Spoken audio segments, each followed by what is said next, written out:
Boa tarde, pessoal. Então, seja bem-vindo a mais uma edição do Seminário Café Cultural. Hoje temos como convidado o professor Arlane Vieira. Ele é professor adjunto da Universidade Federal de Maranhão e ele fez graduação, mestrado e doutorado em matemática pela Universidade de São Paulo. Ele trabalha na área de análise complexa, sistemas dinâmicos e teoria ergódica, especialmente em dinâmicas de funções holomorfas. Então, hoje ele vai falar sobre resultados que eles obtiveram em um projeto de iniciação científica.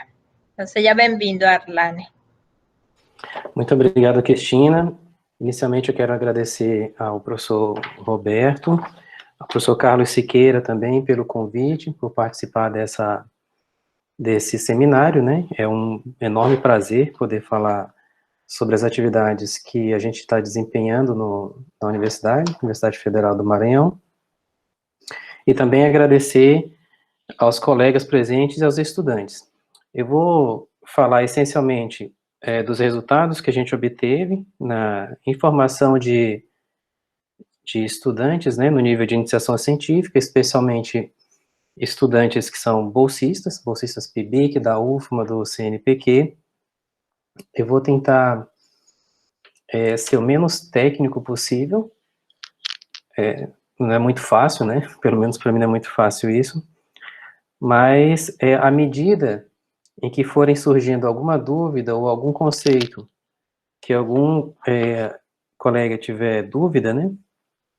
O estudante, é só falar que eu vou tentar esclarecer da melhor forma. Bom, a gente começou... Só uma pergunta, vocês conseguem me ouvir bem e ver a apresentação? Daqui eu consigo ver bem. Acho que as outras pessoas podem confirmar também, mas aqui eu estou vendo direitinho. Certo. Bom, a motivação principal dessa pesquisa, que é um projeto que foi desenvolvido especialmente para estudantes de graduação, aqui o nosso curso em que a gente trabalhou esse projeto foi um curso de bacharelado em Ciência e Tecnologia e também para estudantes de licenciatura em Matemática. Então, a motivação básica é um problema que já é bastante antigo, que trata de inversões geométricas. Essa figurinha aqui eu fiz no GeoGebra, mas ilustra bem o que se pretende fazer. Aqui eu estou considerando os círculos, 3 círculos disjuntos, e eu estou considerando inversões em cada um dos círculos. O próprio GeoGebra faz isso. Então, esse círculo azul, a gente pode inverter no verde, aí tem um azul menor aqui, ó, que é a imagem dele, pode inverter no laranja, e assim sucessivamente. Para cada um dos círculos dentro dos outros círculos, né, a gente pode aplicar essa inversão e obter círculos cada vez menores. Essa configuração desses círculos menores, ela muda conforme a gente muda esse conjunto inicial de círculos, ou para adjunto, tangente, enfim, tem uma configuração diferente, e nosso objetivo é estudar a estrutura desse conjunto limite. Tá? O que a gente obtém com isso? Eu tenho uma outra figurinha também, que eu tirei da internet. Ela mostra a situação em que a gente tem aqui 4 círculos tangentes, e as correspondentes inversões, elas vão se reduzindo, e o que parece nessa figurinha é que o conjunto limite é um tipo de curva. Essa curva aqui, ela aparentemente é um tipo de curva que a gente chama de um quase-círculo, é uma imagem de um círculo por um homeomorfismo quase conforme. Mas não está exatamente dentro do contexto que a gente vai estudar, que eu vou apresentar aqui os resultados, porque a gente está considerando o caso em que os círculos são disjuntos, né? Então não tem tangência, os círculos iniciais não tem interseção. Então primeiro eu queria apresentar como que é a construção geométrica dessa inversão. Não é muito difícil de compreender. Os objetos iniciais são apenas um círculo, que aparece aqui, um círculo gama. Aí esse círculo tem um centro, tem um raio.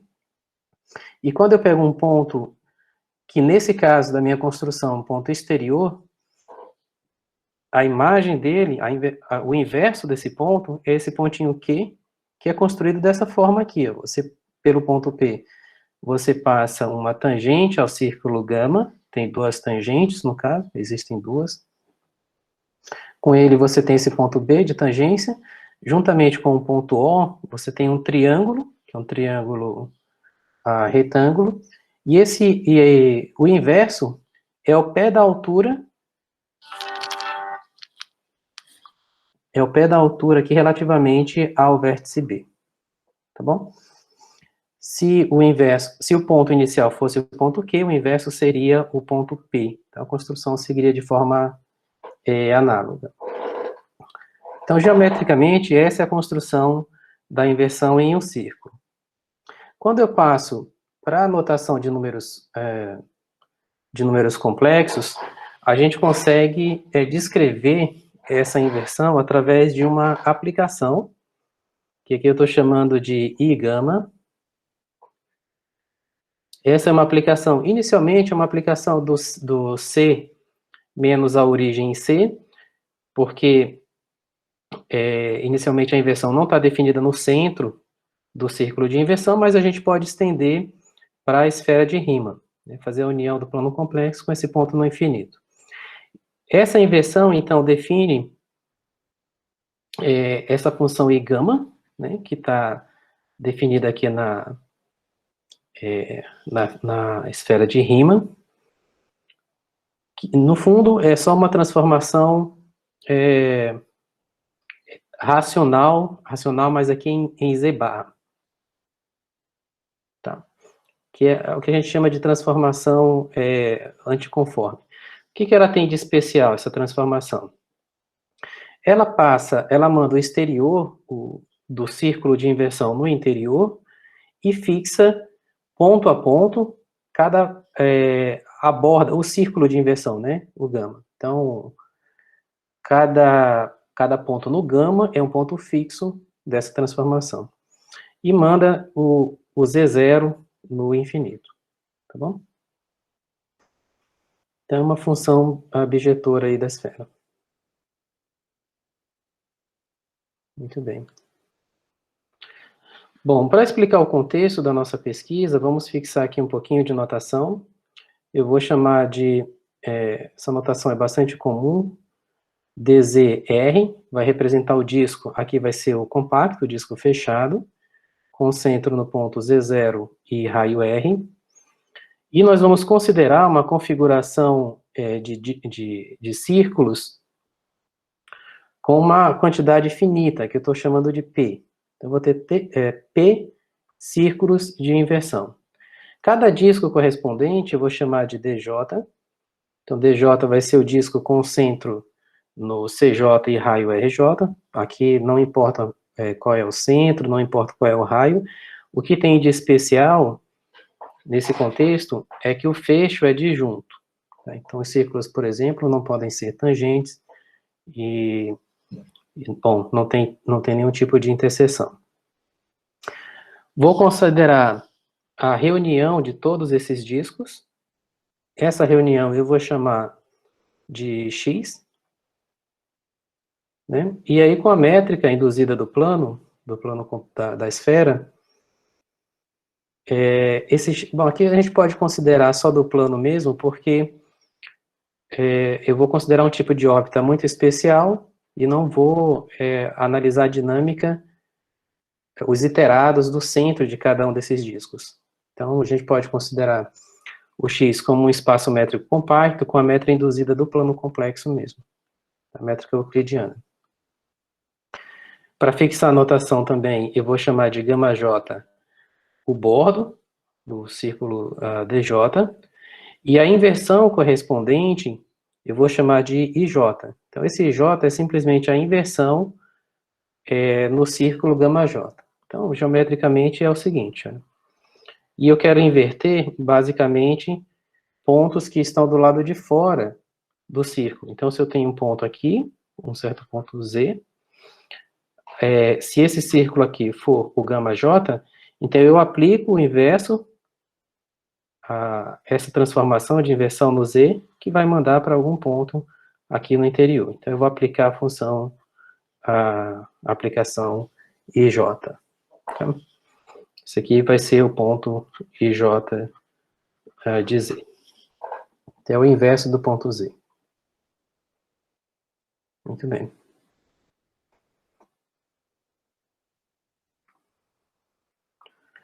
Bom, esse problema ele surgiu de iterações de funções holomorfas, e nesse nosso contexto aqui, cada uma dessas funções IJ, ela não é uma função holomorfa, mas se a gente, após compor com a conjugação complexa, função que leva o número complexo no seu conjugado, então, essa composta aqui vai ser um automorfismo da esfera de Riemann, né? Uma transformação de Möbius mesmo. Bom, e essas transformações, essa coleção de P-transformações, induzem um sistema dinâmico em X, que eu vou considerar, não da forma usual, que a gente considera todos os iterados, mas nós vamos simplesmente definir o que é uma órbita dentro desse contexto aqui, a partir dessas P-transformações. Então, eu vou dizer que uma órbita em X vai ser uma sequência que eu estou chamando aqui de ZJ, com essa notação, e essa sequência é definida a partir daquela representação geométrica que eu fiz agora há pouco. Então, por exemplo, se eu tenho um ponto aqui, ZJ, em um certo disco, né? Um disco DSJ que eu não sei qual é. Então, a transformação, ela vai pegar esse ponto e vai inverter num outro círculo, DSJ mais 1, no ponto ZJ mais 1. Então, tem essa transformação aqui. Ok? Então, como é que são definidos os elementos dessa sequência, os elementos da órbita? Eu vou pegar uma inversão, eu vou ver onde que está, qual é o disco que está o ZJ, e vou pegar uma das inversões dos outros discos, e aplico o elemento correspondente para obter o próximo termo da sequência, que é o ZJ mais 1. Ok? Então, e a gente vai tomar esse cuidado de que eu não vou poder inverter dentro do próprio círculo, né? Porque aqui vai mandar esse ponto para fora, já que a inversão ela permuta o interior com o exterior do círculo. Ok? Então, essa definição aí de órbita, ela garante essa particularidade. Quer dizer, se você tiver um elemento da sequência no disco, um elemento ZJ, no disco DS, então o próximo elemento, o próximo iterado, ele não vai estar lá dentro desse disco. Muito bem, e assim fica definido, então, essa dinâmica a partir da caracterização do que significa uma órbita nesse contexto. Ok? Definido desse jeito, a gente consegue verificar que se eu parto de um ponto inicial qualquer no X, que é aquela união dos discos, então a gente sempre pode representar um iterado, um elemento da sequência ZJ, por uma sucessão de iterados do ponto Z0 pelas diversas inversões, tá? Satisfazendo aquele critério, esse critério aqui de que o SJ tem que ser diferente do SJ mais 1.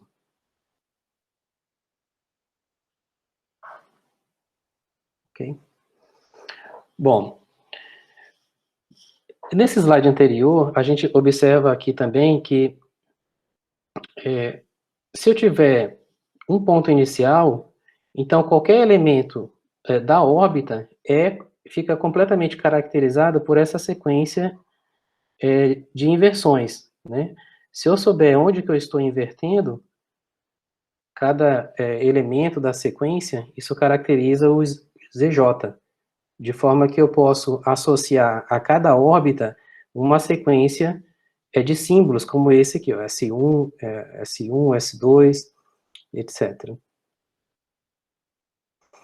Nós vamos chamar de OX a coleção de todas as órbitas em X, né? São todas aquelas sequências que são sequências possíveis, né? Sequências que são órbitas mesmo.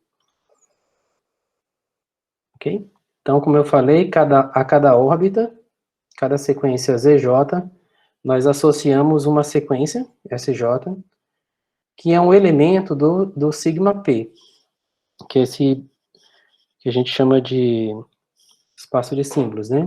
São as sequências cujo cada termo é um número variando aí de 1 até P.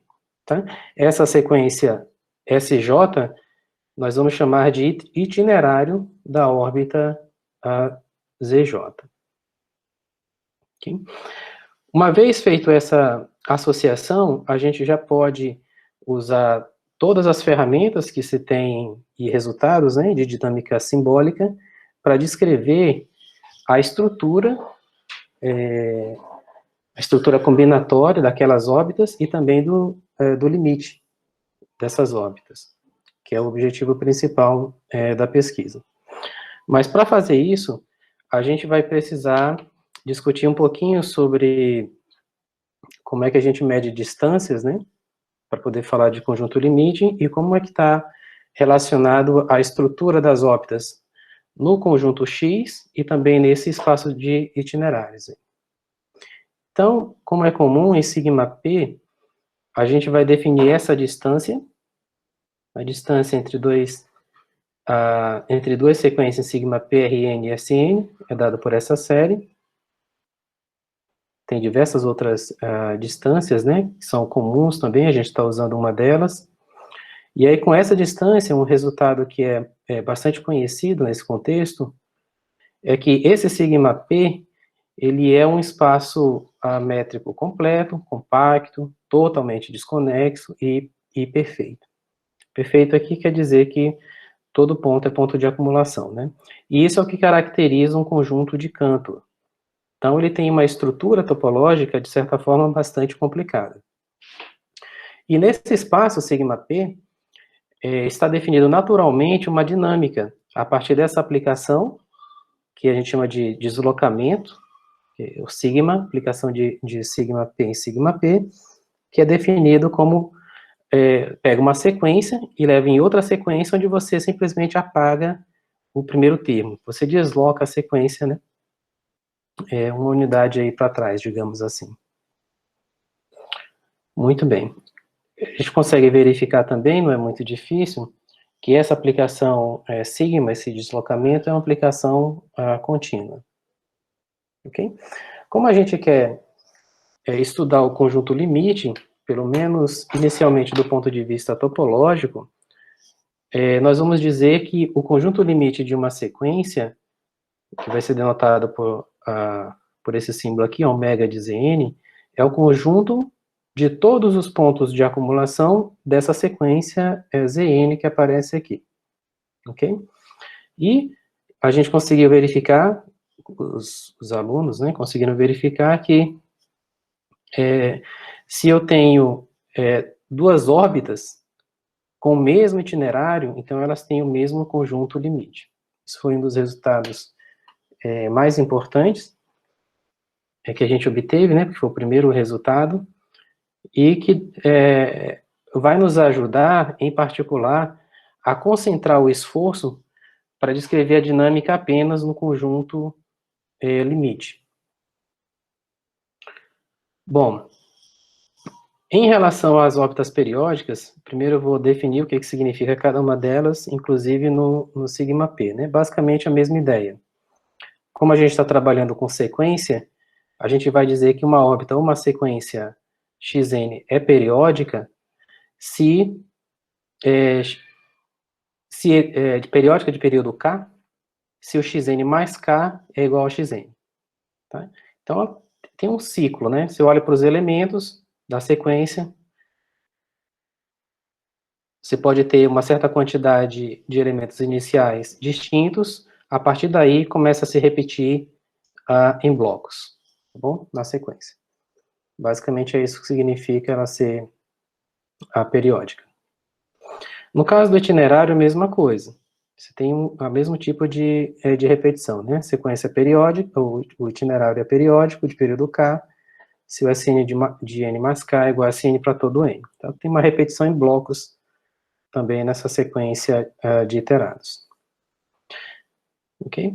E a gente conseguiu verificar com esse conceito de órbitas itinerários periódicos que se eu tiver um itinerário periódico de período K, então tem uma única órbita periódica nesse conjunto AX, a coleção de todas as órbitas, de período K, que está associado a esse itinerário, tá bom? A ideia que a gente usou para fazer isso, basicamente, é o fato de que a gente tem uma contração quando se itera esses círculos. Então, se a gente tem um círculo aqui, quando você aplica, quando começa a aplicar as transformações, você vai reduzindo esse círculo, tá? Então, se você tiver um itinerário periódico, então, você vai ter naturalmente uma órbita que vai seguir esse itinerário, e essa órbita aí vai ser também periódica. Muito bem. Ok? Então, nesse sentido, como a gente tem esses resultados no conjunto limite, nós vamos poder identificar todas as órbitas que possuem o mesmo itinerário. Tá? E, bom, primeiro tem que verificar que isso realmente dá uma relação de equivalência, né, muito difícil de ver, mas a gente consegue provar que isso é de fato uma relação de equivalência, e a gente vai denotar o OX tio aqui de conjunto quociente. Então, o que é esse conjunto aqui?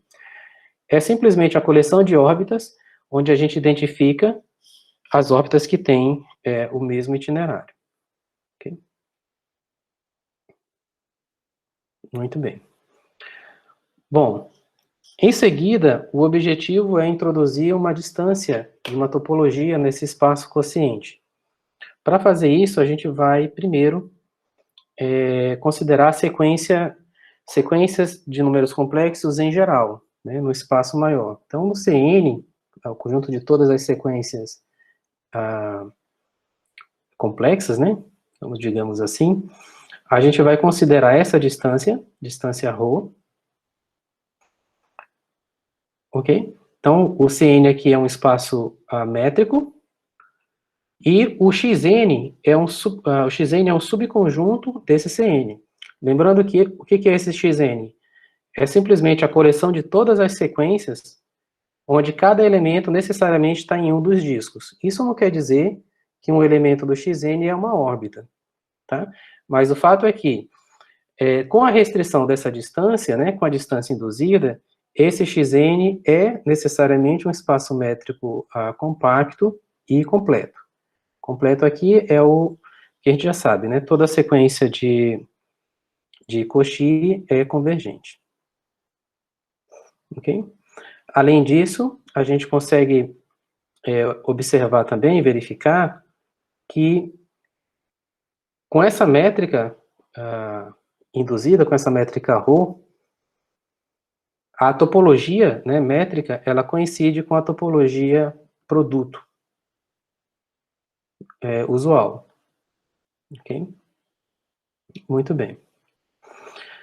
Bom, então, aqui é só para deixar evidente que toda vez que a gente pega uma sequência, não necessariamente uma órbita, pega uma sequência Xn, então necessariamente tem um único Sn, uma única posição, né, tal que o Xn está em um dos discos, o disco correspondente, o DSn, e isso vale para todo n maior ou igual a 1.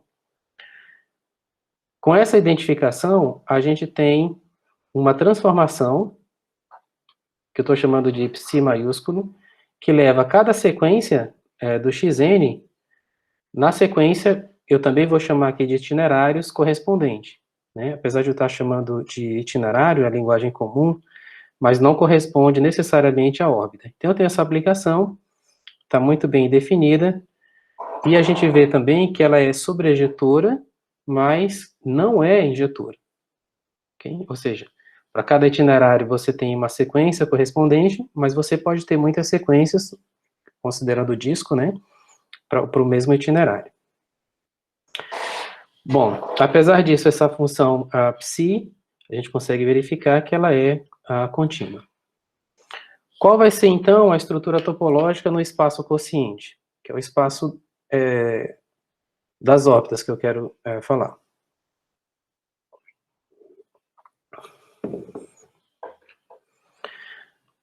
Então, de forma natural, a gente vai identificar, já que a função psi não é injetora, né? Nós vamos identificar duas sequências no xn, né? E vamos representar xn, til, yn, se elas tiverem a mesma imagem. Isso aqui, basicamente, vai corresponder às sequências que têm o mesmo itinerário, por isso que está associado ao espaço quociente. Esse espaço a gente vai chamar de ON til. Então, em particular, a gente observa que esse espaço quociente, o xn barra til, ele contém o OX barra til. Certo? Que espaço é esse? Conjunto das órbitas que possuem o mesmo itinerário. Bom, e, naturalmente, eu tenho essa aplicação quociente, que é a aplicação que pega a sequência e leva na classe correspondente, né? Aqui é a classe do xn. Novamente, essa classe representa as sequências que têm a mesma imagem, tá? Pela psi. Ok? Bom, um exercício usual, né, é que com a topologia quociente, essa aplicação π é contínua, né, e, portanto, essa aplicação psi, que eu tinha definido antes, ela desce para o quociente e induz uma única aplicação que a gente chama de psi. Estou chamando aqui de psi minúsculo. Então, se for facilitar um diagrama, a situação que a gente tem é a seguinte: tem essa aplicação psi, que ela vai levar o conjunto dessas sequências no sigma p, uma aplicação psi maiúscula. Tem a aplicação psi minúscula, que é a aplicação quociente. E o que eu estou dizendo é que essa aplicação psi maiúscula, ela desce para o quociente e define uma aplicação que estou chamando de psi minúscula e faz com que esse diagrama comute. Ok? O que tem de importante nessa aplicação psi é que, como a gente identificou os elementos do xn que tem a mesma imagem, essa aplicação psi minúscula agora ela é injetora, né? Portanto, ela é bijetora e contínua nesse contexto aqui, okay? Que é a aplicação psi. Essa aplicação psi tem papel fundamental em todo o desenvolvimento do projeto. É importante também observar que, como esse projeto foi desenvolvido para estudantes, eles acabaram adquirindo, eu diria assim, um arsenal muito grande de matemática, né, de diversos ramos, de diversas áreas. Bom, e a gente conseguiu provar também, né, que é bem simples, assim, que essa aplicação psi minúscula, ele é um homeomorfismo, basicamente por causa da compacidade dos espaços e o fato deles serem Hausdorff. Ótimo. Então, o que nós fizemos, né? Definimos essas aplicações. Essa psi maiúscula é uma aplicação de identificação que vai descer para o quociente e vai definir essa aplicação menor, psi, que nesse caso é um homeomorfismo. Então, ela vai identificar a coleção das sequências no quociente com os elementos, com os itinerários no sigma p, né? Isso não quer dizer que correspondem a órbitas nesse sentido. Bom, para descrever a dinâmica simbólica nesse contexto, a gente precisa definir a matriz de transição, que, de certa forma, é o que vai dizer, quando eu tenho uma órbita, se você pode ir para um disco, para um determinado disco ou não. Então, eu vou definir aqui essa matriz A, uma matriz quadrada de ordem P maior ou igual a 3, e ela tem a seguinte propriedade, né? Ela tem 1 em todas as posições, exceto na diagonal principal, que são todas iguais a 0. Isso é bastante natural, exatamente pela forma como nós definimos as órbitas, né? As órbitas possíveis são aquelas que saem de um disco e vão para o outro, através da inversão no círculo de chegada, tá? Então, um ponto não pode ficar em um disco e ir para ele mesmo, né, em seguida. Ok? E a partir dessa matriz, essa é uma técnica bastante comum, a gente definir esse subconjunto do espaço de símbolos, que eu estou chamando de sigma A, que correspondem aos itinerários que são permitidos, né, de certa forma.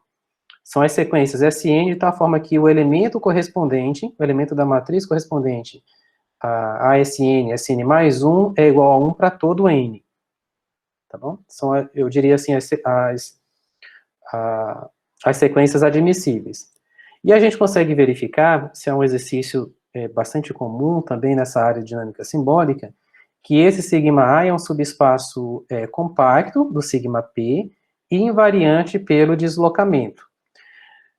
Ok? Em função disso, a gente vai escrever essa restrição do sigma ao sigma A simplesmente como sigma índice A. Então, o sigma índice A é uma aplicação do sigma A em sigma A. Então, subdeslocamento do tipo finito. E, da mesma forma, a gente vai definir esse psizinho A como sendo a restrição daquele homeomorfismo psi ao OX a quociente. Lembra o que é esse OX quociente aqui, né? É o conjunto de todas as órbitas onde a gente identifica aquelas que têm o mesmo itinerário. Ok? Nesse sentido, a gente provou que essa aplicação psi-A também é um homeomorfismo. Ela vai do quociente do OX nesse subshift, no sigma A. Né? Então, essa identificação aqui é o que basicamente permite que a gente use as técnicas de dinâmica simbólica dentro desse nosso contexto específico. Tá bom? A partir disso, não precisava falar, né, mas só para trazer do contexto, esse subdeslocamento, o sigma A, ele induz naturalmente uma dinâmica também natural no espaço quociente original, lá no espaço de órbitas, né, no OX-til, no quociente, que é dado por essa fórmula, F igual a psi de A, sigma A, composto com psi de A menos 1, tá bom?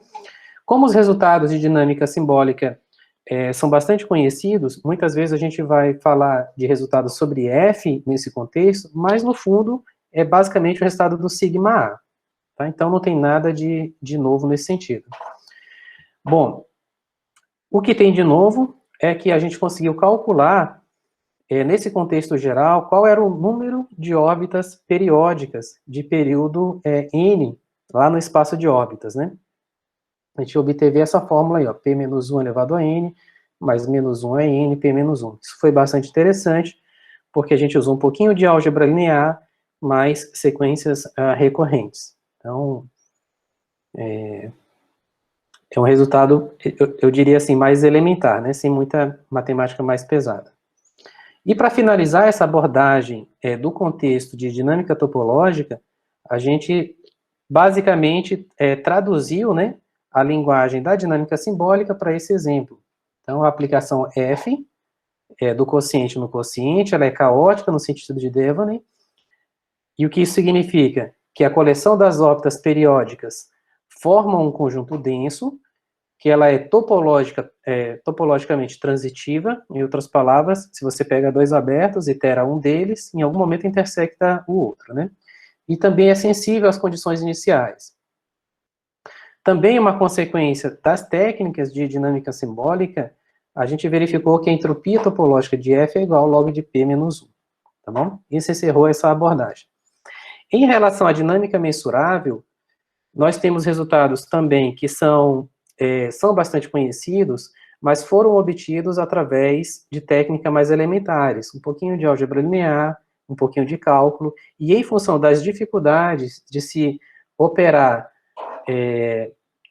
em dimensão maior, né, por causa das contas, a gente decidiu estudar o caso P igual a 3, com os estudantes de iniciação científica, tá bom? Então, nesse contexto, a gente vai chamar aqui de Q, é um conjunto extremamente importante, vai ser o espaço de parâmetros, vai ser o interior do quadrado do cubo unitário, 0,1 elevado a 3, e esse P é a coleção das matrizes estocásticas, que são compatíveis com a matriz de transição. Basicamente, ela me diz qual é a probabilidade de você estar em um disco e ir para o próximo. Okay? Em particular, né, se esse P, se você pega uma matriz estocástica desse conjunto, então, necessariamente tem um vetorzinho V lá no espaço Q, de tal forma que essa matriz ela tem esse formato aqui. Observa que na diagonal principal só tem 0, indicando que a probabilidade de você pegar um elemento da órbita e inverter no mesmo local é impossível, né? Bom, e a gente vê também que essa aplicação que leva o elemento do espaço Q, do conjunto Q, na matriz estocástica correspondente, é uma transformação bijetora, do Q em P. Tá? Aqui só para fixar o que eu falei agora há pouco, quando a gente escreve a matriz estocástica por seus elementos, P e J, então esse elemento P e J representa a probabilidade do xn mais 1 estar em DJ, no disco DJ, sabendo que ele veio do disco DI. Tá? Isso vale para qualquer sequência xn. Por isso, essa matriz P também é chamada de matriz de probabilidades de transição. Nós vimos também que para qualquer matriz que você pegar nesse conjunto P, o P ao quadrado é sempre positivo. Tá? Todos os elementos são positivos. Em particular, a matriz P é positiva e também é regular. Um outro elemento que é importante nesse contexto, isso aqui é importante para definir quais são as medidas medidas de Markov no sistema dinâmicos, é o vetor de estado estacionário da matriz, que é simplesmente um vetor de probabilidades no conjunto de estados 1, 2, 3, que é fixo pela matriz estocástica P, que é P transposta, né? E que seja de probabilidade, ou seja, quando você soma os elementos do vetor, a soma dá 1. Okay? Não é muito difícil de verificar que, nesse contexto, para qualquer que seja a matriz de probabilidade, o vetor de estado estacionário é estritamente positivo. Isso nós conseguimos verificar.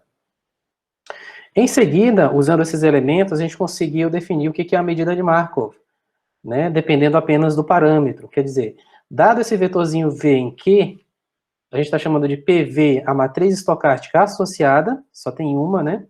E QV, o vetor de estado estacionário de PV, que também só tem um. Tá? Então, nesse caso, só tem uma medida de Markov μV, de probabilidade na sigma-alja de Borel em sigma 3. Lembra que a gente está considerando P igual a 3, nesse contexto, que é invariante pelo deslocamento. E de tal forma que a medida em cima de um cilindro é dada por essa fórmula. O que é um cilindro nesse espaço sigma 3?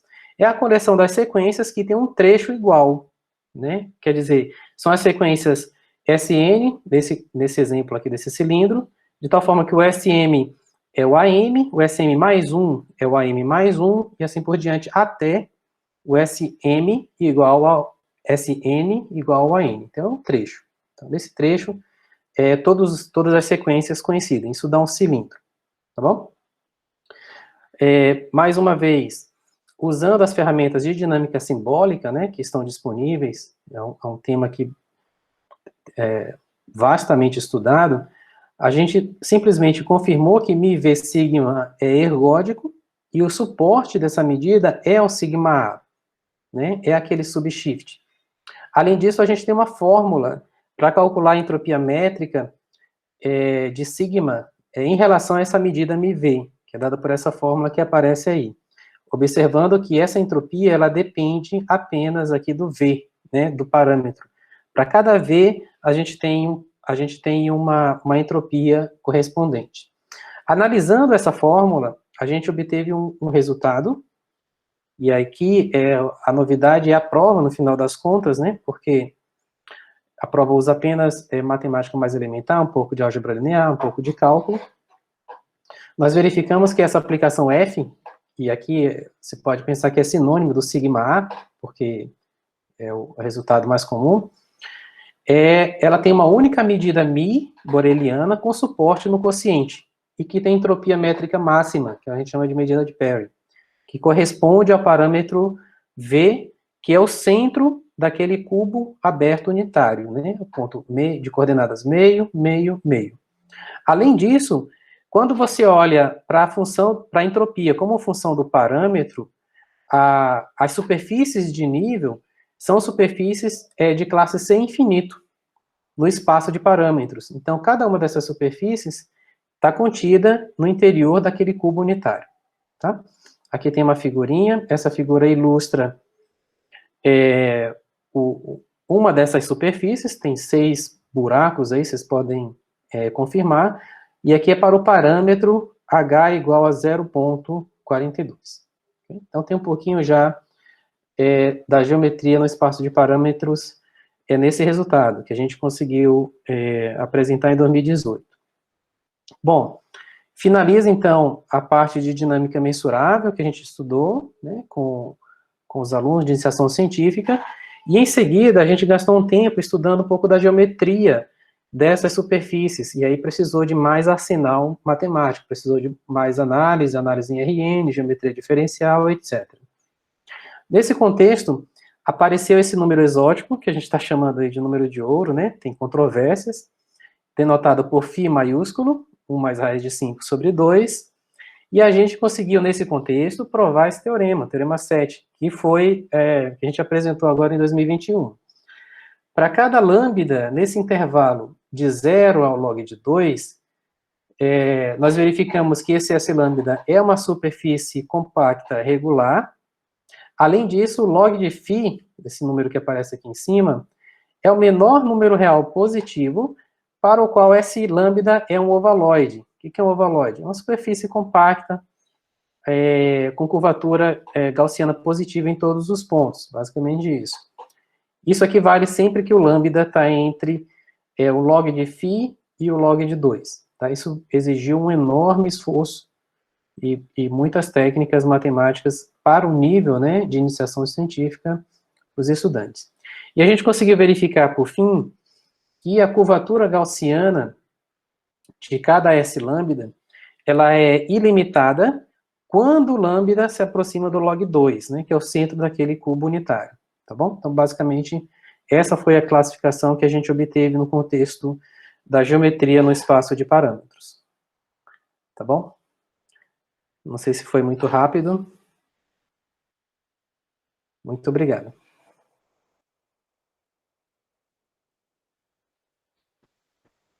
Obrigada, Arlane. Então, vamos agradecer ao Arlane e iniciar a roda de perguntas. Se tiver alguma pergunta, escrever no chat ou abrir o microfone diretamente. Enquanto o pessoal vê aí as perguntas, eu queria fazer uma pergunta para o Arlane sobre aquele resultado em que vocês garantiram a existência de uma medida, parece. Eu só queria que você esclarecesse mais um pouco quais as características dessa medida para que eu pudesse entender um pouco melhor. Essa medida de Perry aqui, né? Bom, tem duas coisas aqui. Ó. Primeiro, é que com esses elementos a gente consegue definir uma medida de probabilidade, a gente chama de medida de Markov, essa μV. Né? E ela está definida aqui em cilindros. Isso aqui é um resultado clássico de dinâmica simbólica. Isso aqui é uma coisa, né? Só que para cada V no espaço de parâmetros, eu tenho uma medida correspondente. E a entropia varia, é claro, né? Uhum. Aí a pergunta é, tudo bem, você tem um conjunto de valores para as entropias. Qual deve ser, e isso depende só do parâmetro. Então, qual deve ser o parâmetro que vai me dar a maior entropia? Olha que eu não estou nem usando resultados do tipo entropia máxima, tem a mesma entropia topológica, que daria o mesmo resultado. Eu não estou usando isso, fazendo manualmente mesmo. Né? Como que a gente fez? A gente escreveu a fórmula que dá a entropia, que é essa aqui embaixo. Então, isso aqui vai dar uma função que depende dos valores de A, B e C. Então, uma função de 3 variáveis. Então, a gente fez a análise de máximos e mínimos para essa função para descobrir qual que era o maior valor. Entendi. Bacana, e como você falou, com técnicas que estariam acessíveis ao pessoal que ainda está na graduação, né? Gente, eu sugiro agradecer o Arlane. Sim.